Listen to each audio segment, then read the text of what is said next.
nang imungi horokpagi laikai gi wari loi khangni si wari se kya tangge ne nang na madu khanguraba adai hai nang ya nang na mu khanguraba pareng jana magi chakhidoine ba akoi gi tradition je ko ada koi gasi noi loine bakse Ipubok seba to kawre Ipubok seba to kawre ko moi seba torba luna torba moi na tumam dai dane ko kamon ga tai na dane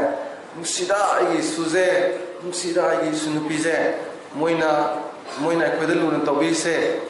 khuya lu sina hingbai de thwe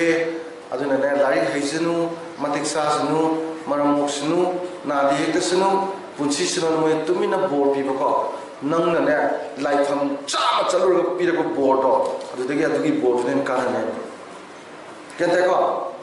thaina akoi gi Ipubok to thaina ai Ipubok to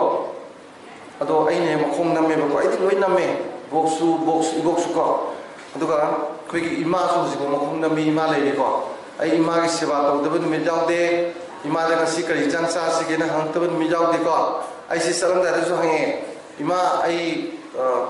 swine sat kani kai le ro ge na ima na mairen ne khongdum ne le ro ha ko khongdum jina chabu chana ba mairen du ne hore December da gi sebum khar ga le ro hayeng thonga sa si ga no le lei du ni loina ba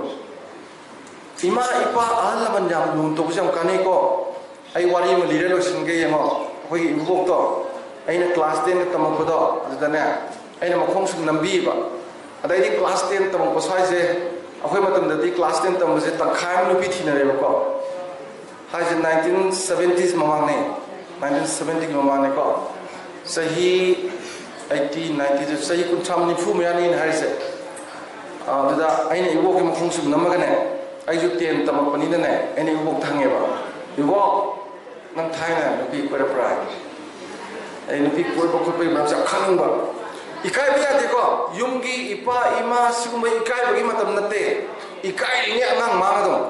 ikai na ni ikai ro da loin open wa ga da transparency ko smart eyes ke nate S stand for simple dam chamu wa ba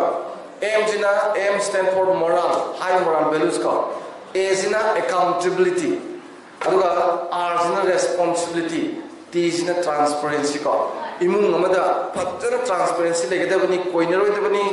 yam sathina nagna tinagadabani loina ba ipa su ima su Ipubok su loina ko ai Ipubok ta hangai ba ada khu Ipubok se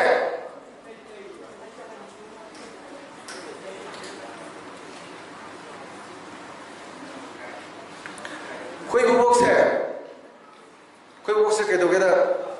nusi bagi wase palakdane makhazai do maksang ngangja nusi bai sathi jan ko hanu graba Ipubok to makhazai ngaksang nganga ikai ko to ade ne bolo ikai ra bo na pa ya na sa ikai de ai ko ade liro mo sinina na li do hida kam halo he dagi sinina ma li thare ta ko se aina liram do se noi da liram do se kai no lai da su jong do ba aina si liram di noi khangau do ba noi na khangor di noi na to mi dong li ra ga di hingdoi ne ba si wari se ko yam pha jagani yo khoi bon hai ba da sumang ji yo ra kan da ne khoi gi na khode mi sumang ma ton da khong tham ba mi sing se yam na lap ba mi ne ba imung du ga ko ado suring ka ra tham ba se sin yam nak na ba ngai de sang ba mi ne ba ko sumang na khong tham ga ha ma na khode ba se ne nu pi dong thola phak tha le sa ba ko ne ma thak jom la nge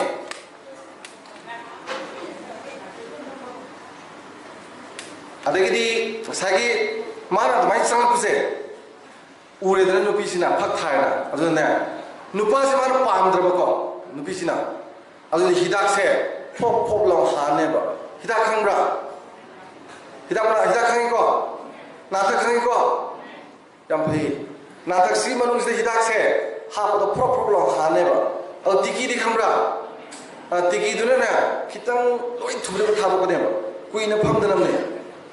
tiki du loi thumne tha ba dana hidak se phu ha le ko smai pi dui ne ba sarai to ga hai se amune sing de loi dam hidak su bob lo ha le tiki du loi thumne tha ba adu nupa se ne khange ba o ma ne ru pa des karim hai le ba na te ko hazade ko mobile के लेबे मतलब नते चिट्ठी के इपोते अरे हिदा सुमाना अनिरम लो चिंगद लोइग्रेबा माना खांगेबो ओ माना इ पामदेस हवला चखरने थुना अरे नुपा को नोंगालगम लाबा हंजनदनको अदुवेदिने नुपीसिने हिदा ति मरक तो वाइट